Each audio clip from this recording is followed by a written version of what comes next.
नमस्कार दोस्तों, आपका स्वागत है हमारे YouTube चैनल यूफोरिया ज्ञान में।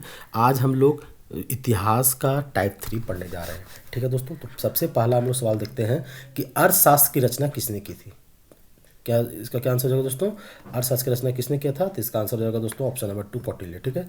दूसरा नंबर सवाल है सेल्यूकस निकेटर पराजित किया गया था। सेल्यूकस निकेटर को किसने पराजित किया था दोस्तों? तो वो जाएगा चंद्रगुप्त मौर्य ने। ठीक है दोस्तों। अगला है कि तक्षशिला विश्वविद्यालय किन दो नदियों के बीच स्थित है? तो इसका आंसर हो जाएगा दोस्तों ऑप्शन नंबर 1 सिंधु तथा झेलम। ठीक है दोस्तों। अब हम लोग आगे चलते हैं। ठीक है दोस्तों, अब हम लोग अगला सवाल की तरफ बढ़ रहे हैं। चौथा नंबर सवाल है कि यूनानियों को भारत से बाहर किसने निकाला था। ठीक है दोस्तों, तो चौथा का आंसर हो जाएगा चंद्रगुप्त मौर्य। चंद्रगुप्त मौर्य हो जाएगा दोस्तों इसका आंसर। ठीक है दोस्तों, चौथा का हो जाएगा चंद्रगुप्त मौर्य। अगला है पांचवा में कि कलिंग युद्ध किस वर्ष हुआ था दोस्तों? तो इसका हो जाएगा ऑप्शन नंबर 1 261 BC में। अगला सवाल है दोस्तों, ठीक है, कि प्राचीन भारत का प्रसिद्ध शासक कौन था जिसने अपने जीवन के अंतिम दिनों में जैन धर्म अपना लिया था दोस्तों? ये आपको भी पता होगा। ठीक है, तो इसका आंसर हो जाएगा दोस्तों, छठा का जो आंसर हो जाएगा चंद्रगुप्त मौर्य। ठीक है दोस्तों, कौन हो जाएगा दोस्तों? तो मैं इसका ऑप्शन दिखा दे रहा हूँ हालांकि। ठीक है दोस्तों, तो कौन कौन किया था दोस्तों? तो चंद्रगुप्त। इसका आंसर हो जाएगा ऑप्शन नंबर 3। ठीक है दोस्तों, अब हम लोग बात करेंगे, ये मैं इसको गोल कर दे रहा हूँ। ठीक है, यही आंसर होगा।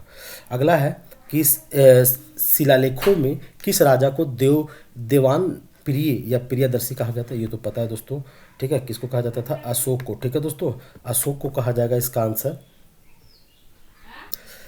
अब आठवां नंबर सवाल है दोस्तों कि मौर्य वंश के बाद निम्नलिखित में से किसने मगध पे शासन किया था। ठीक है दोस्तों, तो मौर्य वंश के बाद कौन था? शुंग वंश। ठीक है दोस्तों, अगला है चरक किसके दरबार का प्रसिद्ध चिकित्सक था। ठीक है दोस्तों, तो चरक किसका था? कनिष्क का था। आपको इसको याद रख, देखिए दोस्तों कितना बार ये सवाल पूछा जा चुका है। ठीक है दोस्तों, अब हम लोग पढ़ेंगे 10वां नंबर सवाल जल्दी से, है ना, कि निम्नलिखित में से पहली बार हम लोग 9वां नंबर सवाल देखते हैं। हाँ, 9वां नंबर सवाल हो गया था दोस्तों। 10वां नंबर सवाल है निम्नलिखित में से पहली बार किसने बिहार के बोध गया महाबोधि मंदिर का निर्माण करवाया था दोस्तों? तो 10वां का जो आंसर हो जाएगा दोस्तों वो हो जाएगा अशोक। महाबोधि मंदिर का जो निर्माण है वो किसने किया था दोस्तों? तो आपको इसको याद रखना है दोस्तों कि इसका आंसर हो जाएगा अशोक ने करवाया था दोस्तों। किसने करवाया था? अशोक ने। ठीक है। 11वां नंबर सवाल है निम्नलिखित में से किसने सांची का स्तूप का निर्माण, ये भी इसका भी आंसर अशोक हो जाएगा दोस्तों, कि सांची के स्तूप का निर्माण अशोक ने करवाया था। नेक्स्ट सवाल है दोस्तों कि हम लोग देखते हैं दोस्तों, हाँ, निम्नलिखित में से वह महानतम कुषाण नेता कौन था जो बौद्ध बन गया था, मतलब बौद्ध धर्म को अपनाया था? ठीक है दोस्तों, इसका भी आंसर हो जाएगा दोस्तों कनिष्क। ठीक है, आपको इसको याद रखना है दोस्तों कि इसका आंसर जो हो जाएगा वो हो जाएगा कनिष्क। ठीक है दोस्तों, चलिए अब हम लोग आगे बढ़ते हैं। 13वां नंबर सवाल, चंद्रगुप्त मौर्य के दरबार में पश्चिम एशिया के यूनानी राजा सेल्यूकस निकेटर द्वारा भेजा भेजा राजदूत कौन था? मतलब चंद्रगुप्त मौर्य के दरबार में जो भेजा था, ठीक है, राजा सेल्यूकस निकेटर द्वारा जो भेजा गया था राजदूत, उसका नाम क्या था? तो आपको पता है दोस्तों फाहिया नाम था। 13 का बी हो जाएगा। ठीक है दोस्तों, तो अब हम लोग बात करते हैं, नहीं सॉरी, इसका आंसर हो जाएगा दोस्तों ऑप्शन नंबर 3 मैगस्थनीज को भेजा गया था चंद्रगुप्त मौर्य के दरबार में। ठीक है, और जो फाहियान है, ठीक है दोस्तों, वो भेजा गया था चंद्रगुप्त विक्रमादित्य के दरबार में। ठीक है, तो अब हम लोग अगला चलते हैं, 14वां नंबर सवाल की तरफ बढ़ रहे हैं दोस्तों हम लोग, है ना, कि कनिष्क किस वर्ष राज सिंहासन पर आरूढ़ हुआ था? तो इसका आंसर हो जाएगा दोस्तों ऑप्शन नंबर 2। क्या हो जाएगा दोस्तों इसका आंसर? Option number 2। ठीक है, अब हम लोग अगला सवाल की तरफ चलते हैं दोस्तों। ठीक है,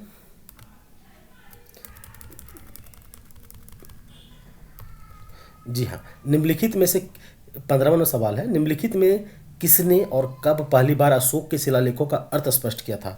तो दोस्तों इसका आंसर हो जाएगा जेम्स प्रिंसिप ने किया था। बहुत बार पूछा गया सवाल है, आप लोग को भी पता होगा दोस्तों, कितना बार आप एग्जाम देते हैं तो आपको पता होगा। 1837 में। ठीक है, 15 का से। अगला है संगम काल में रोमन व्यापार का केंद्र बताइए। तो दोस्तों संगम काल में रोमन का जो केंद्र था वो थी मुसरी।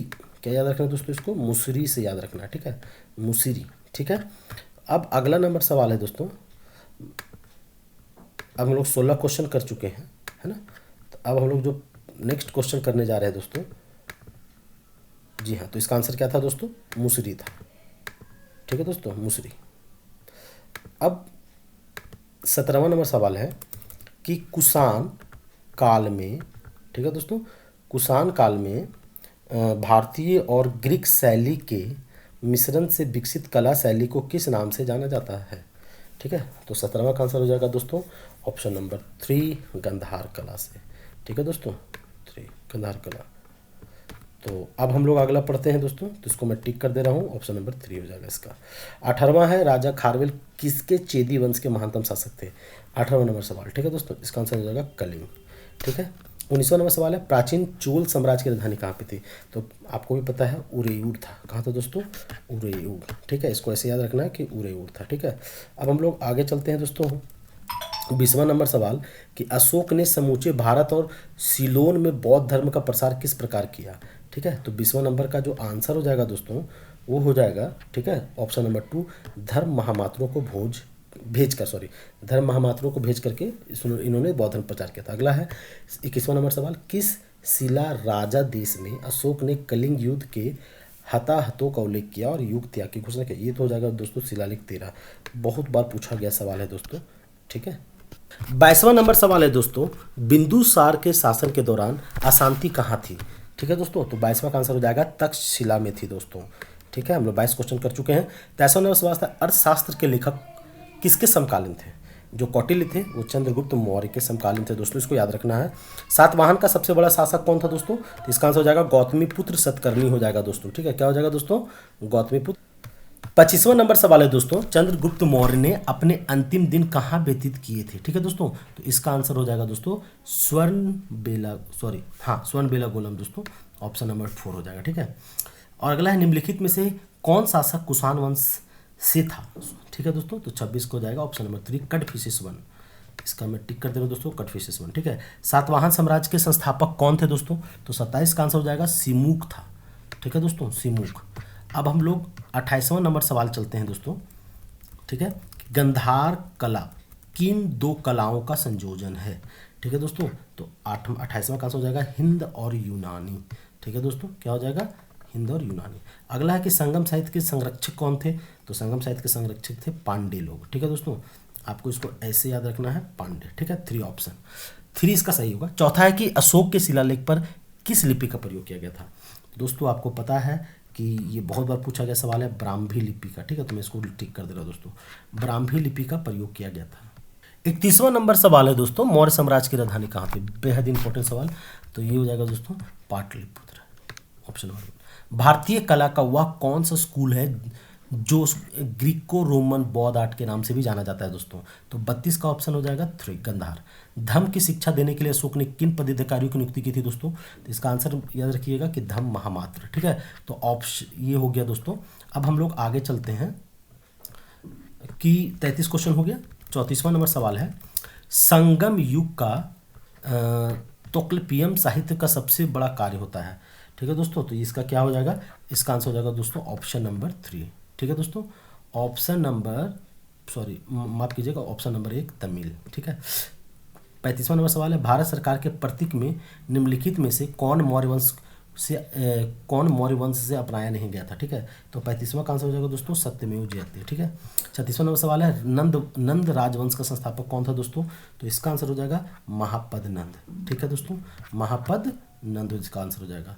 अब है 37वां नंबर सवाल की तरफ हम लोग बढ़ते हैं दोस्तों, कि निम्नलिखित शासकों में से किसके लिए एका ब्राह्मण प्रयुक्त हुआ? 37वां नंबर सवाल है दोस्तों, देखिएगा। ठीक है, तो दोस्तों इसका आंसर हो जाएगा ऑप्शन नंबर 4 गौतमीपुत्र सतकर्णी। ठीक है, अगला है ऑप्शन नंबर 4, सुनिएगा मेरी बात को, ये हो जाएगा। 38वां सवाल है कि ग्रीक लेखकों द्वारा अग्रमीज या जेंड्रोमीज किसको कहा जाता है दोस्तों? ये आपको भी पता है, घनानंद को कहा जाता है दोस्तों, ऑप्शन नंबर डी, इसको गोल कर दे रहे हैं। ठीक है, 39वां नंबर सवाल है, निम्नलिखित में से किसकी जानकारी अशोक के शिलालेखों से मिलती है? ठीक है दोस्तों, तो इसका आंसर हो जाएगा ऑप्शन नंबर, सभी विकल्प इसका सही है दोस्तों, जीवन वृत्त, आंतरिक नीति और विदेश नीति दोस्तों।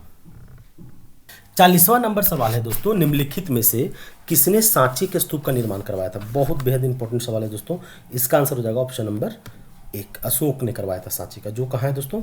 मध्य प्रदेश में है दोस्तों। ठीक है, कहाँ है? मध्य प्रदेश में। ठीक है, सांची का स्तूप। 41वां नंबर है, कुषाण साम्राज्य के संस्थापक कौन थे? तो कुड्डुल कफिसिस, ये दोस्तों इसका ऑप्शन हो जाएगा ऑप्शन नंबर 3। ठीक है,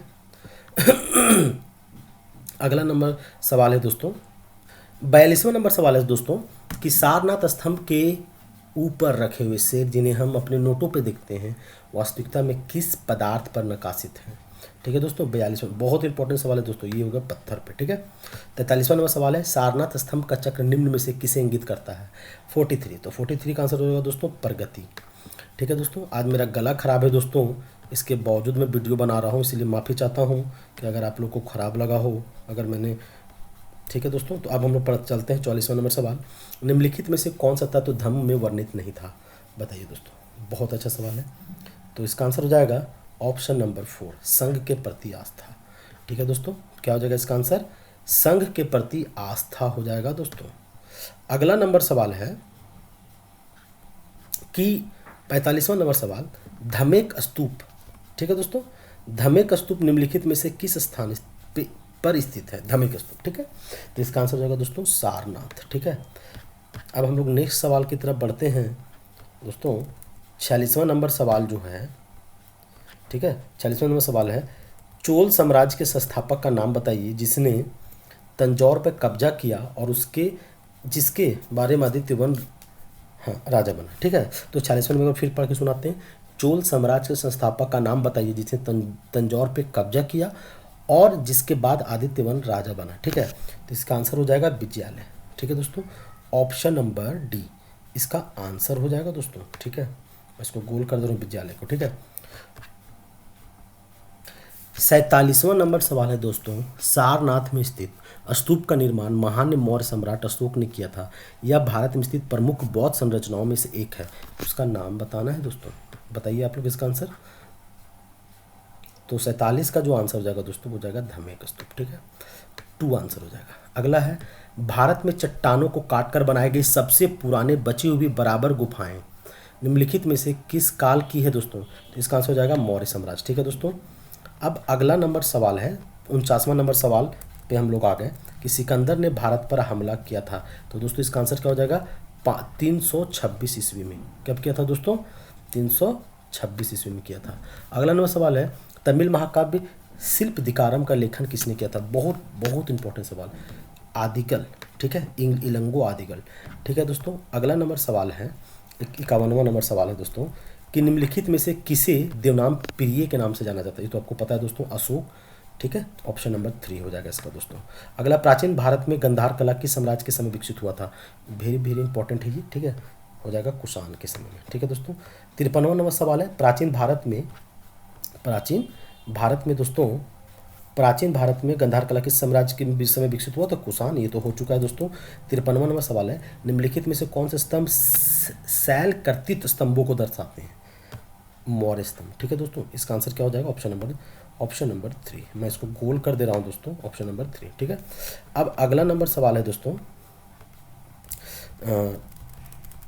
जी हाँ, 54वां नंबर सवाल है, 3 विभिन्न कालों अर्थात मौलिक काल, गुप्त काल, मुगल काल के शिलालेखों से युक्त एक स्तंभ कहाँ स्थित है। ठीक है दोस्तों, तो 54 का आंसर हो जाएगा ऑप्शन नंबर 3। ठीक है दोस्तों, ऑप्शन नंबर 3 इसका आंसर हो जाएगा दोस्तों। ठीक है, ऑप्शन नंबर 3 इलाहाबाद। ठीक है, अब अगला नंबर सवाल है दोस्तों, 62वां नंबर सवाल है दोस्तों, निम्नलिखित में से किस शासक ने अपनी प्रजा और अधिकारियों के लिए पत्थर के सत्रों पर उत्कीर्ण करवाए थे दोस्तों। Option number 1 Ashok. ठीक है, शायद 62वां अगर हो गया होगा दोस्तों। मैं आगे चलता हूँ।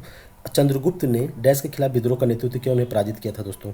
तो क्या हो जाएगा दोस्तों, नंद, जिसको घनानंद को पराजित। Option number 4।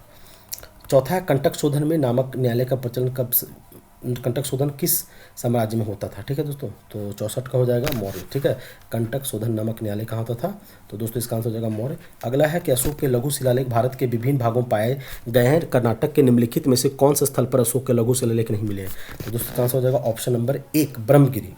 ठीक है,